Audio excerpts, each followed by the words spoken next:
দিন শেষে খারাপ লাগাটাই স্বাভাবিক, এত বড় তারকা খেলছেন না এবং একই সঙ্গে আপনি দেখলেন যে ইতালিও নাই।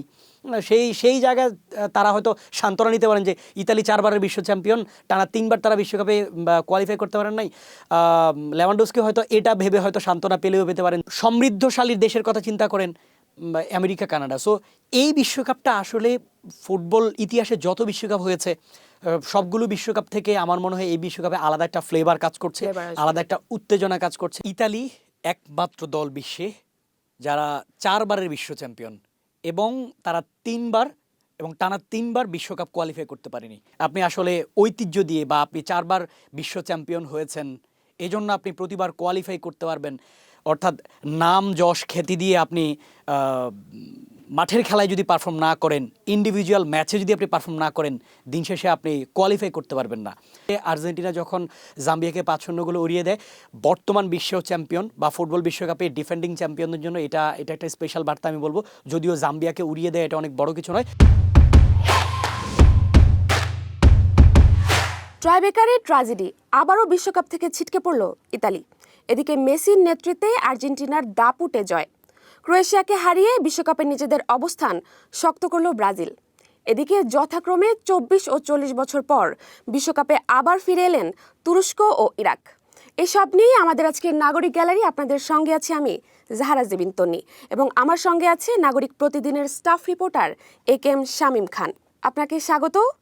প্রথমেই চলে যাই, শুরুতেই আমরা দেখতে পেলাম যে ইতালির ট্র্যাজেডি এবং টানা 3বার বিশ্বকাপ মিস করলো, সেক্ষেত্রে আপনি কি বলবেন?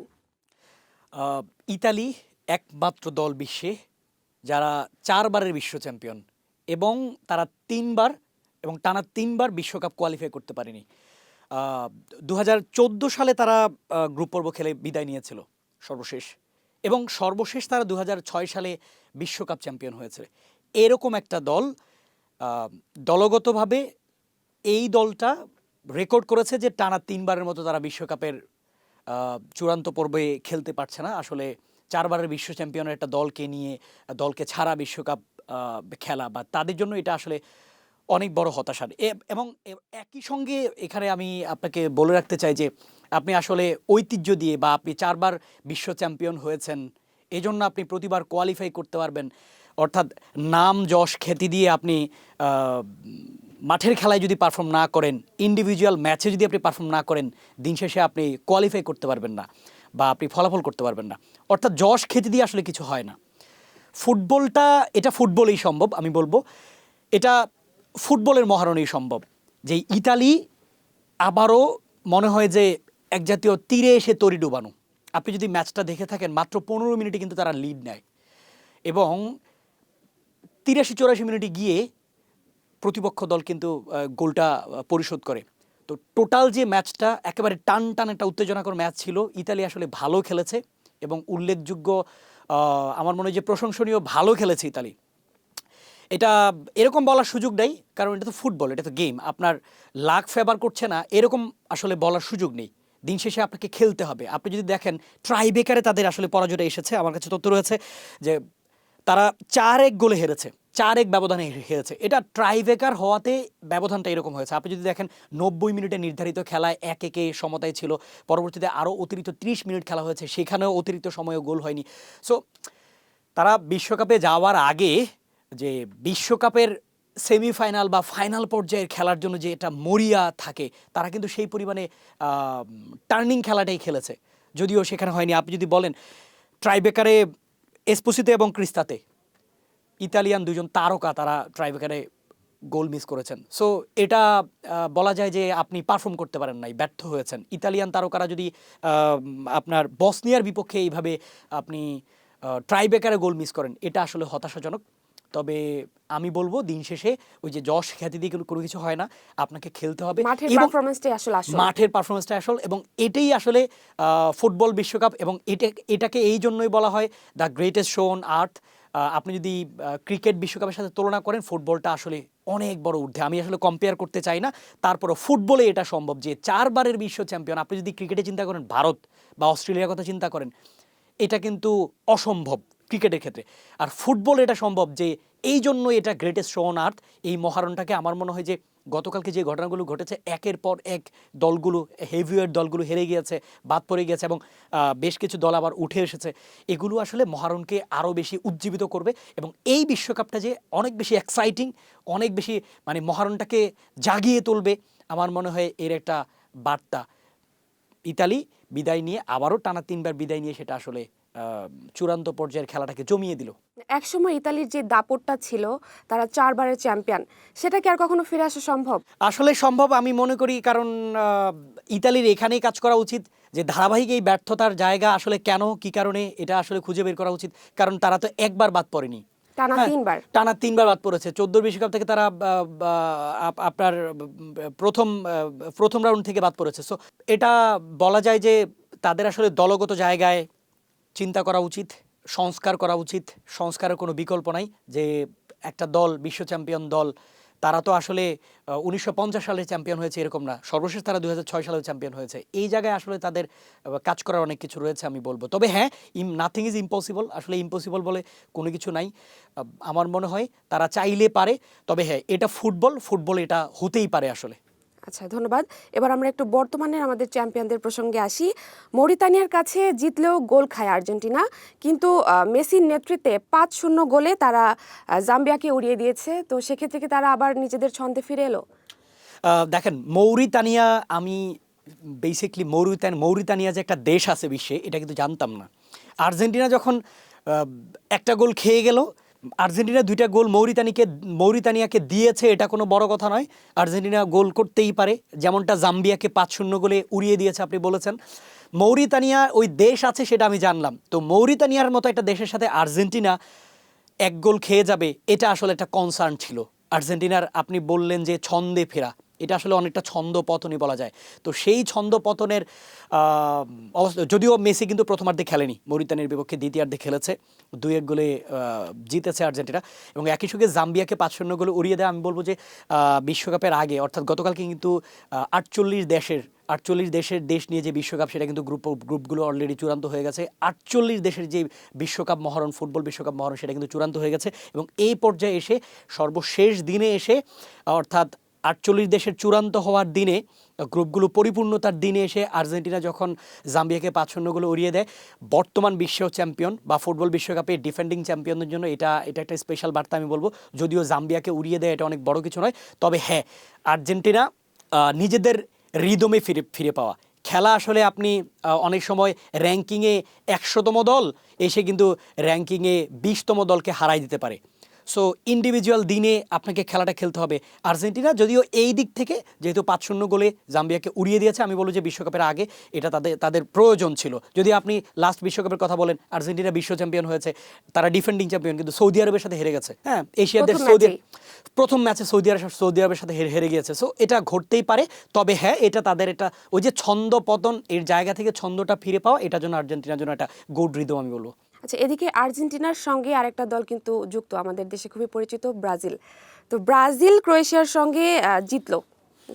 এই ম্যাচে আসলে তারা কি বোঝাতে চাইলো এবং হেক্সা মিশনকে আবার তারা তৈরি করতে যাচ্ছে কিনা বিশ্বকাপে?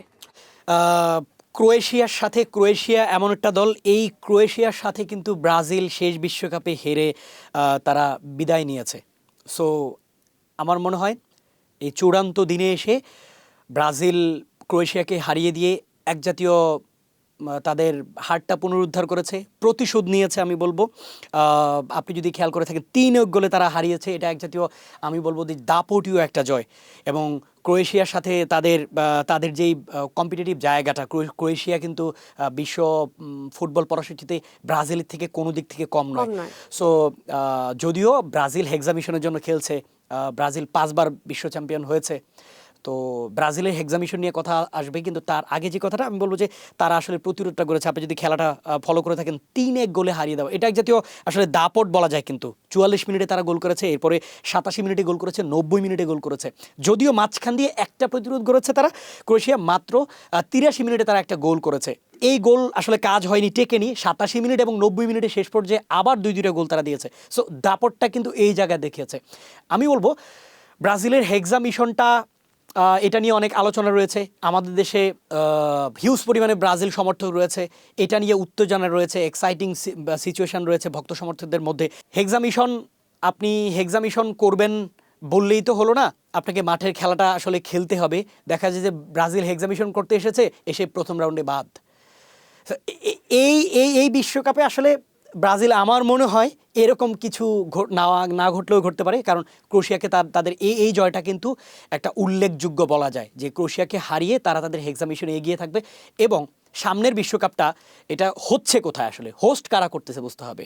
ডোনাল্ড ট্রাম্পের দেশ আমেরিকা, কানাডা, মেক্সিকো, অর্থাৎ আপনি যদি সমৃদ্ধশালী দেশের কথা চিন্তা করেন, আমেরিকা, কানাডা। সো এই বিশ্বকাপটা আসলে ফুটবল ইতিহাসে যত বিশ্বকাপ হয়েছে সবগুলো বিশ্বকাপ থেকে আমার মনে হয় এই বিশ্বকাপে আলাদা একটা ফ্লেভার কাজ করছে, আলাদা একটা উত্তেজনা কাজ করছে। এবং ইতিমধ্যে আপনি জানেন যে বিশ্বকাপ চলমান অবস্থা, সামনে বিশ্বকাপ, ইরান এই বিশ্বকাপে কোয়ালিফাই করেছে।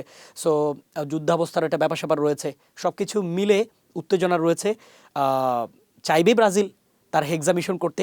হ্যাঁ, এটা ঠিক, এটা ট্রু যে ক্রোয়েশিয়াকে এসে এই পর্যায়ে হারিয়ে দেওয়া তাদের হেক্সামিশনের জন্য একটা পজিটিভ বার্তা দেয়া, এবং নিজেদের অবস্থানটা পাকাপোক্ত করা, নিজেদের অবস্থা শক্ত করা। কেননা আপনি যদি চিন্তা করেন এবার কিন্তু তাদের নাম রয়েছে। আপনি যদি ব্রাজিলের দলে চিন্তা করেন, Vinicius Junior, Rodrygo, Raphinha, Neymar, heavy weight বেশ নামগুলো রয়েছে। সো এই নামের প্রতি সুবিচার যদি তারা করতে পারেন, আমার মনে হয় 2026 বিশ্বকাপটা ব্রাজিলের জন্য হেক্সামিশনের জন্য অনেক বড় একটা টার্নিং পয়েন্ট হতে পারে, বা একটা ভালো মাইল ফলক হতে পারে। যাক, ব্রাজিলিয়ান যে ভক্তরা রয়েছেন তাদের জন্য একটি ভালো বার্তা এটি। তো পরবর্তী প্রসঙ্গে আসি। ইরাক ও তুরস্কের যে প্রত্যাবর্তন হলো দীর্ঘ বিরতির পর, তারা আবার প্রমাণ করলো যে বিশ্ব ফুটবলের শক্তি বলয় বদলে যাচ্ছে। সেক্ষেত্রে আপনি কি বলবেন? আপনি ইরাকের কথা বলছেন, তারা বলিভিয়াকে হারিয়েছে এবং 40 বছর পর বিশ্বকাপে ইরাক। আপনি গতকালকে কিন্তু ব্রাজিল এবং আর্জেন্টিনাও ম্যাচ জিতেছে। এটা নিয়ে যত আলোচনা, আপনি দেখবেন যে ইরাক 40 বছর পর বিশ্বকাপ কোয়ালিফাই করে ফেলেছে, এটা আসলে তার চেয়ে বেশি আলোচনার জন্ম দিয়েছে। এর আগে তারা শুধু 1996 বিশ্বকাপেই তারা খেলেছিল, এবং 40 বছর পর তারা বিশ্বকাপকে পুনরুদ্ধার করেছে, তারা খেলার জায়গা থেকে পুনরুদ্ধার করেছে। তো আমার মনে হয় যে এটা একটা আলোচিত ইস্যু। ইটস গুড, ফুটবলে এটা হতেই পারে মাঠের খেলায়। এবং একই সঙ্গে কিন্তু আপনার আলোচনা যুক্ত হয়েছে বেশ কয়েকটা দল কিন্তু আপনার কোয়ালিফাই করেছে। তুরস্ক কিন্তু দীর্ঘ 24 বছর পর 1-0 গোলে কসোভোকে হারিয়েছে। সো এই বিষয়গুলো আলোচনার, কারণ 24 বছর পর, 40 বছর পর বিশ্বকাপ খেলা। আপনি ক্রিকেট বিশ্বকাপের বা ক্রিকেটে আপনি যে কোনো দ্বিপাক্ষিক সিরিজ বলেন, এশিয়া কাপ বলেন, কিংবা আপনি চ্যাম্পিয়ন্স ট্রফি বলেন, কিংবা বিশ্বকাপ বলেন, এই ধরনের আলোচনার জন্ম কিন্তু খুবই কম দেয় এত বছর পর পুনরুদ্ধার। ফুটবল বিশ্বকাপটা আপনি যদি চিন্তা করেন, ক্রিকেট বিশ্বকাপটা 10 দেশে হয়, 12 দেশে হয়, সর্বশেষ টি-20 বিশ্বকাপ হলো 20 দেশ মিলিয়ে। কিন্তু ফুটবলের জায়গাটা আছে 48 দেশ, এবং ইউরোপের সকল সমৃদ্ধশালী দেশগুলো বিশ্বকাপ খেলে। সো এটা নিয়ে আলোচনার অনেক সুযোগ রয়েছে। এটা আমার মনে হয় তারা কোয়ালিফাইং পর্যায়ে যেভাবে চমক দেখিয়ে বিশ্বকাপে কোয়ালিফাই করেছে, উঠে এসেছে, এবারের বিশ্বকাপটা মনে হয় এরকম চমক কিছু দেখতে যাচ্ছে চূড়ান্ত পর্যায়ে খেলার মধ্যে। আমার মতো আশা করি সবাই অনেক উত্তেজিত এই বিশ্বকাপটা নিয়ে। আসলে এটা একেবারে বলা বাহুল্য যে এই বিশ্বকাপটা আমার মনে হয় যে আলোচিত কিছু হতে যাচ্ছে। আমি বললাম যে আলোচিত দেশ, হ্যাঁ, হেভিওয়েট কান্ট্রিতে হোস্টিং করতেছে। আপনি যদি বলেন পাশাপাশি বেশ অঘটনই ঘটছে কিন্তু বিশেষ করে কোয়ালিফাইং পর্যায়ে। আর চূড়ান্ত পর্যায়ের খেলা তো আমরা সেটা দেখার অপেক্ষায়। ধন্যবাদ। লেভানডস্কিদের কাঁদিয়ে বিশ্বকাপে জায়গা পেল সুইডেন। আমার সর্বশেষ প্রশ্ন এটাই যে বিশ্বকাপ কি তবে একক তারকার চেয়ে দলগত খেলাটাই শক্তি, তা প্রমাণ করছে? আসলে দলগত খেলার তো কোনো বিকল্প নাই। লেভানডস্কি আপনি যদি চিন্তা করেন যে সে কিন্তু ফুটবল বিশ্বে যে তারকা রয়েছেন তাদের মধ্যে কিন্তু লেভানডস্কি একটা হেভিওয়েট একটা নাম। সো তার কিন্তু আসলে সে কিন্তু একটা দেশের ক্যাপ্টেন, পোল্যান্ডের ক্যাপ্টেন, এবং গোল করায় আপনি তার ক্লাবের খেলাগুলো ফলো করেন, সে কিন্তু ধারাবাহিকভাবে তিনি গোল করেছেন। সো একটা হেভিওয়েট নাম কিন্তু ফুটবল ক্রিকেটে এমনি হয় না। সো এই পোল্যান্ডের এই তারকা যখন বিশ্বকাপ খেলতে পারছেন না, এটা আসলে অনেক হতাশাজনক বিষয়। এটা একই সঙ্গে আলোচিত একটা ব্যাপার। আপনি দিন শেষে দলগত খেলাকে আপনার গুরুত্ব দিতে হবে। ফুটবল বলেন, ক্রিকেটে বলেন, মাঠের খেলা বা দলগত বা পারফরমেন্স এটা অনেক গুরুত্বপূর্ণ। একজন তারকা দিয়ে আসলে কিছু করা যায় না, আপনার খেলতে তো হবে 11 জন প্লেয়ার। হ্যাঁ, এখানে আপনি রক্ষণের কথা বলেন, একেবারে গোলরক্ষক থেকে শুরু করে রক্ষণ, আক্রমণ কিংবা মিডফিল্ড, যেখানেই বলেন না কেন দলগত একটা পারফরমেন্স মিলিয়েই কিন্তু খেলাটা হয়। আমি আপনাকে যে খেলাটা একটু রিভিউ করতে চাই যে এই 4 বছর আগে কিন্তু প্লে অফে পোল্যান্ডের কাছে স্বপ্নভঙ্গ হয়েছিল, পোল্যান্ডের কাছে হেরে সুইডেনের। এই সুইডেন কিন্তু এবার এই পোল্যান্ডকে হারিয়ে সেই প্রতিশোধটা নিয়েছেন, অর্থাৎ জায়গা মতো তারা খেলাটা খেলে দিয়েছেন। 3-2 গোলের একটা রুদ্ধশ্বাস ম্যাচ হয়েছে, 5টা গোলের একটা ম্যাচ। সেখানে কিন্তু সুইডেন কিন্তু প্রতিশোধ তো নিয়েছে, স্টার্টিং থেকে তারা কিন্তু একটু অ্যাটাকিং খেলেছে। আপনি যদি শুরু করেন, আগে গোল করেছে সুইডেন, এরপর পোল্যান্ড গোল করেছে, এরপর আবার সুইডেন গোল করেছে, এরপর আবার পোল্যান্ড গোল করেছে। একেবারে 89 মিনিট, দুঃখিত 87 মিনিটের গোলে সুইডেনের এই জয়টা এসেছে। পোল্যান্ড এই জায়গায় হেরে গিয়েছে। আমি বলবো যে এটা ব্যাড লাক পোল্যান্ডের জন্য, এটা একেবারে স্পষ্ট ব্যাড লাক। লেভানডোভস্কির জন্য খুব খারাপ লাগছে, খারাপ লাগার বিষয়। তার বিশ্ব ফুটবলে কিন্তু বিশাল একটা ফ্যান বেজ রয়েছে, এখানে হতাশা কাজ করবেই স্বাভাবিক। দিন শেষে খেলা তো খেলা, আপনাকে খেলতে হবে। আমার মনে হয় লেভানডোভস্কির সাথে তার সতীর্থরা যথেষ্ট সঙ্গ দিয়েছেন, না হয় পার্থক্যটা এমন হলো কি করে, 3-2 গোলে হলো কি করে, না হয়তো ব্যবধানটা আসলে 5-1 গোলে হতে পারতো। দিন শেষে খারাপ লাগাটাই স্বাভাবিক, এত বড় তারকা খেলছেন না, এবং একই সঙ্গে আপনি দেখলেন যে ইতালিও নাই। সেই জায়গায় তারা হয়তো সান্ত্বনা নিতে পারেন যে ইতালি 4 বারের বিশ্ব চ্যাম্পিয়ন, টানা 3 বার তারা বিশ্বকাপে কোয়ালিফাই করতে পারেন নাই। লেভানডোভস্কি হয়তো এটা ভেবে হয়তো সান্ত্বনা পেলেও পেতে পারেন যে এরকম আর কি অনেকটা, যে প্রোগ্রামে কোনো গেস্ট দাঁড়িয়ে আছে, দেখা যায় যে প্রোগ্রামের চিফ ট্রেনার দাঁড়িয়ে আছে, চিফ ট্রেনার বলল যে আসলে আমিও তো দাঁড়িয়ে আছি, আপনারা দাঁড়িয়ে দাঁড়িয়ে প্রোগ্রামটা উপভোগ করছেন, এতে করে হতাশার জায়গাটা একটু কম থাকা উচিত, যে আমিও তো দাঁড়িয়ে, মনের সান্ত্বনা। তো লেভানডোভস্কির জন্য যদিও খারাপ লাগছে, দিন শেষে খেলা তো খেলা, আপনাকে মানতে হবে ফলাফল, game is game, result is result. খারাপ লাগাটা স্বাভাবিক আসলে। ধন্যবাদ শামীম আমাদের সঙ্গে এতক্ষণ থাকার জন্য। আপনাকেও ধন্যবাদ। দর্শক, এই ছিল আমাদের আজকের আলোচনা। পরবর্তী সকল স্পোর্টস রিলেটেড আপডেট এবং বিশ্বকাপ নিয়ে যত খুঁটিনাটি বিষয় আছে সবকিছু জানতে চোখ রাখুন নাগরিক গ্যালারির এই অনুষ্ঠানে। সে পর্যন্ত ভালো থাকবেন, আল্লাহ হাফেজ।